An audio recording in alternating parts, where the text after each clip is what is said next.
Hello, Internet. What's up? Oh, we're just going? We're just going. We're just going. This is Sean. This is Sean. You might know him from, like, things. Yeah, like that one video he was in.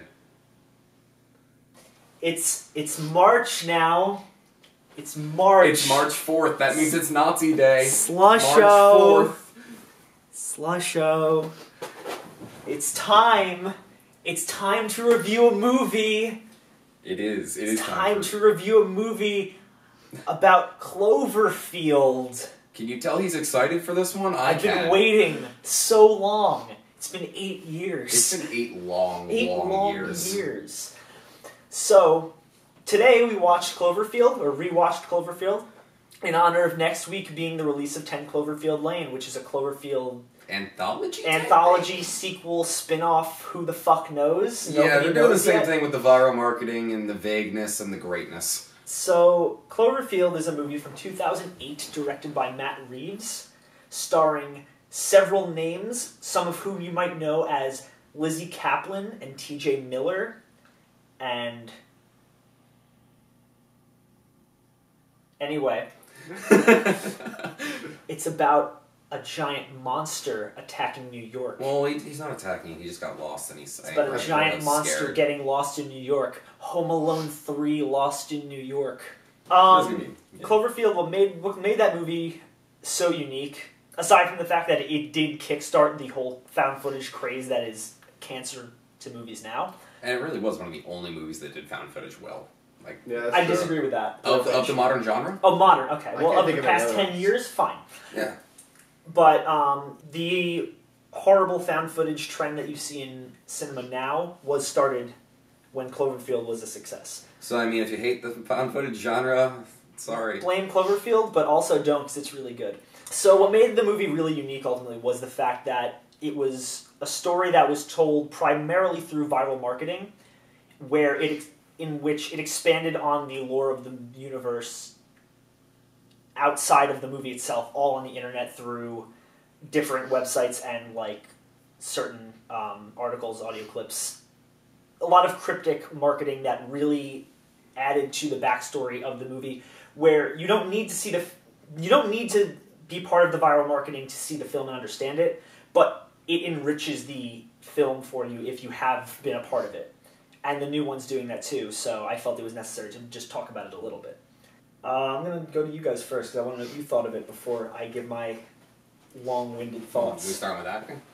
Well, what did you think overall? You first, because you are our guest. Well, yes. It's the second time I've seen the movie. I haven't seen the movie since it originally came out back in 2008. Yeah. So when I first saw it, believe it or not, I actually didn't like the movie too much.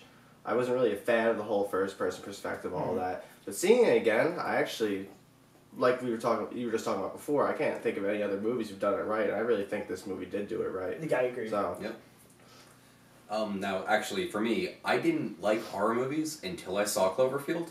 Like, this was my introduction to the genre, and I feel like that's almost unfair to say, because it's more of a thriller. It's more of a sci-fi thriller than a horror movie, but it has horror elements, so I think... The horror elements of it are what led me to actually delve into horror as a genre. By golly, there's some horror elements.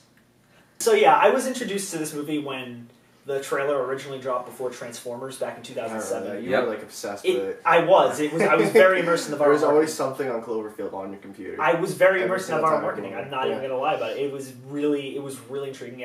Because can you think of any other movie that does it like this? No, and especially... anything, really. Not to mention the fact that this trailer dropped before Transformers, a huge blockbuster movie, and this trailer had no title attached to it. Yeah. Or really anything about the movie at all. The marketing for this movie was the most vague thing in the world. It was brilliant. It really was brilliant. And I really like what they're doing for the new movie. I do too. It's not as immersive. It isn't, and that's partially due to the fact that the new one will not be found footage. But at the same time, I don't think that matters. It's just really cool. It's a cool new spin on something that we've... I don't know where I'm going with that. But yeah, so this... He's so excited he's losing his train of thought. I adore this movie. I've seen it more times than I can count at this point, and it's more... The best way I can describe it is that it's more of an experience than it is... Yes, that's a good way to put it. Yeah. Especially if you were immersed in the viral marketing, it is the strangest and most awesome experience I've ever had dealing with a film. And that's saying a lot, considering I'm a very avid movie lover. So, let's get into this shit. So, Sean, what do you think?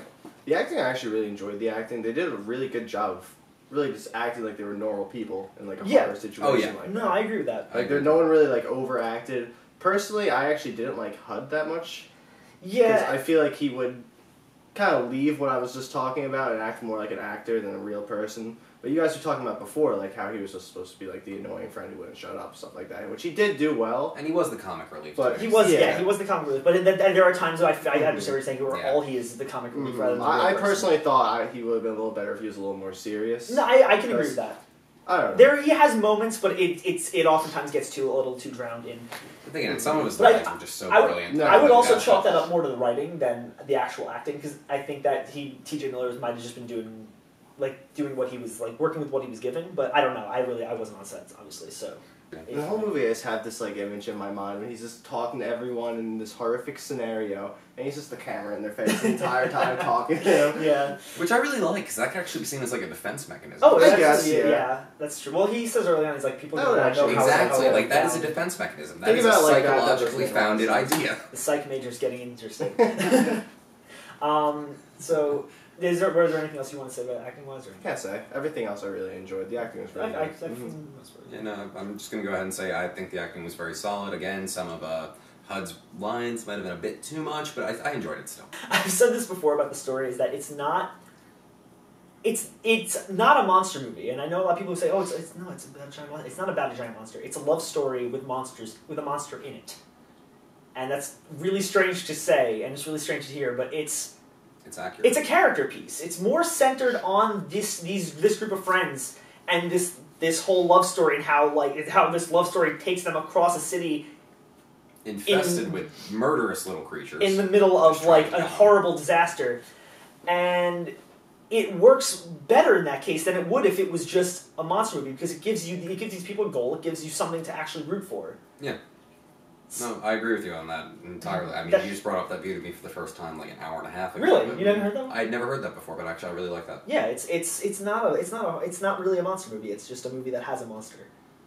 Oh, the cinematography was great. Well, it's as great as it can be while you're shaking. Because the thing is, it was a realistic found footage. It wasn't, I'm going to keep this straight while I'm running. It adds to the realism. You will get motion sickness from this movie. I disagree, but in certain scenes, I know people who've got motion sickness. I do too, but here's the thing.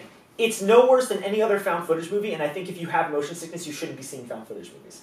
Yeah, so cinematography works well for the kind of movie it is. It does feel very real. It adds to the overall realism of the movie, the fact that the way it's shot and the way the camera shakes, and not to mention the camera work has a really it's very complementary to the effects of the movie. Because I don't know how the CGI and everything would look without that kind of camera work, but with that kind of camera work, it's fantastic. It doesn't really ever age. It doesn't ever look like bad CGI. It's pretty much seamless. I personally don't think it would work if it was shot in any other way. Yeah, I agree with you. You wouldn't have gotten the same sense of tension. No, definitely not. Well, because it wouldn't have felt as real without, if it was just shot like a regular film. Especially for a movie that was only an hour and 17 minutes. Exactly. It's not even an hour and a half. It's very short. It's a very short movie. But it feels longer than it is, but in a good way. Yeah, because there's so much happening. There's no slow moments, except for maybe the very beginning. I know some people who've said the party scene goes on a little too long, but it's really only about 10 to 15 minutes, and it might have been a little bit too long, but it's character development. It's necessary. I'd rather the beginning be the short. Exactly, and then once it gets going, once it gets going, it doesn't stop until the very end, and I think that works for it incredibly well. Yes. All right, so we'll talk about some spoilers. If you haven't seen Cloverfield in the 8 years it's been out, what's wrong with you? But also, go watch it. It's only an hour and 17 minutes. You'll enjoy it. It's like 2 or 3 times the amount of length that this review will be. So just watch this review 3 times or watch Cloverfield. Yeah. So if you haven't seen it, click right here. Here, point to here. Okay. Yeah. Here, click here, and it'll skip you ahead to where we're not talking about the things that will spoil it for you. Okay, so if we're going spoiler-wise, what did you want to talk on first? Because I don't really even know. The fucking scene in the subway. The subway tunnels? Okay. The subway scene. I'm glad I was going to talk about it before, too. So talk. You're the guest. Yeah, I was going to say how I was saying before, if it was shot any other way, it wouldn't work. I was going to use that scene as an example. Oh, no, absolutely. That's a scene that works really well, because the tension of just being in the dark subway tunnels. Yeah, with the coupled with flicking. a few great little jabs of humor from HUD, which are some of the best lines in the movie. movie. Can we talk about that line? What, the flaming homeless man? Yes. I completely forgot about that line. Same. Like, that line is gold. It is. That it's is a gold. line that is associated with this movie from a lot of people, and I love that line. It's brilliant. It's a great little, like, Do you remember a few years ago when that guy in the subway systems was lighting people on fire? Just can't stop thinking how scary it would be if a flaming homeless guy came running out of the dark right now. But, it's little moments like that help to break the tension a little bit, along with, like, some... Although that is still the most tense scene in the movie. The most tense line in the movie! Yeah! That scene is tense as hell. It really is, and then you get that ultimate reveal when they turn the night vision on and you have the parasites, like, clinging to the ceiling behind them, and it's a really effective scene. It's actually one of the scariest scenes in the movie just because of how, like, uneasy and tense it is, and it's really... Oh, yeah. And you can't see shit, either. You can't. You just hear it. You hear it, and then they actually show the parasites, and it just ramps up the tension because then they're just running their lives, and it all leads up to a big moment where Marlena explodes. Which also, super gnarly death. Really, I love that agreed. death. It's a great death scene, and it's really sad when you think of it. It's like I know, it's like right as HUD was getting close with her. Yeah. And like she wasn't even supposed to be with them, and the poor girl is just kind of dragged along on this adventure to save a girl who she doesn't even really know, and then she gets explodes. bit saving a dude. And explodes. It's upsetting. The movie is actually upsetting because you like these characters. Oh yeah. They're all. I don't think there's a single character who is unlikable. Like they're all really real people. Travis is in the film for 2 minutes and he has 3 lines of dialogue, right? Yeah. And the one thing you were saying actually, when we were watching it, is that you didn't remember seeing a lot of the monster. There's like a decent amount of the monster. No, yeah. When I first saw the movie, for whatever reason, I didn't remember seeing a lot of the monster. But it's because everything's happening so fast. No, yeah, the same sure. way as you did. But after seeing it the second time, you really do see a good amount of the monster. And, like, that's a complaint that you hear from a lot of people. Yeah, and you don't see enough of the monster. It's people who've only seen the movie once. Exactly. Yeah, and that was the thing. And I didn't notice because when I first saw it in theaters, there were a lot of scenes, like shots of it, that I didn't remember seeing in theaters. There's the shot of it over Grand Central Station where it just plows through a building. There's like several shots of it when they're looking at it over the edge of like the roof. There's a lot of shots in there that I didn't recall at all from my first viewing, and you really get a decent look at this thing, and it's really cool. Is there really anything else that you guys wanted to, like, spoiler-wise, that you wanted to? I don't really have anything. I don't either. Overall, I think you should just watch it over. If you really want to, like, form an opinion for yourself, just watch the movie, because it's not very long, and it's a ton of fun. Oh, yeah. Like I said, it's more of an experience than anything, and it's really... And if you don't want to do all the viral marketing stuff, a way you could cheat is just go on the Wikipedia. Yeah, there is a wiki, and it goes into detail on a lot of the backstory, which... Honestly, as someone who didn't go into this movie without the viral marketing, you'll still enjoy it without it. Yeah, you really will. It's a great movie. The first time I saw it, I pretty much saw everything from Lee, and that was pretty much small bits of the viral marketing. I wasn't into it as much as he did, but it was still a great movie even without it. So. Yeah, it works. The viral marketing enriches your experience, but it's not defining of the... shoe. I'm sorry, I'm touching your Yeah, there's a lot of stuff you'll see in the viral marketing that's not even mentioned in the movie. So. Oh yeah, like why the fuck this monster is there? What it shirt, is, for example. I'll show. Yeah. Yeah, I think it's about time we get into rating wise. So we do letter grades. We do letter grades. We do letter grades. We do letter grades. The first time I saw the movie, I would have probably given it a C. This time, do we do like what do you guys do like? You do minus plus. Okay, cool. Yeah. I'll give it a B plus personally. Okay. I'm gonna give it an A. It's a solid movie. It aged really well. I mean, I love it. I'm excited for the next one. I'm gonna be the happy medium here and say A minus. Okay. And I love this movie, mind you. It's not a perfect film. No film is, but it's a really decent time, and it. No film is perfect, he says. But what about The Room?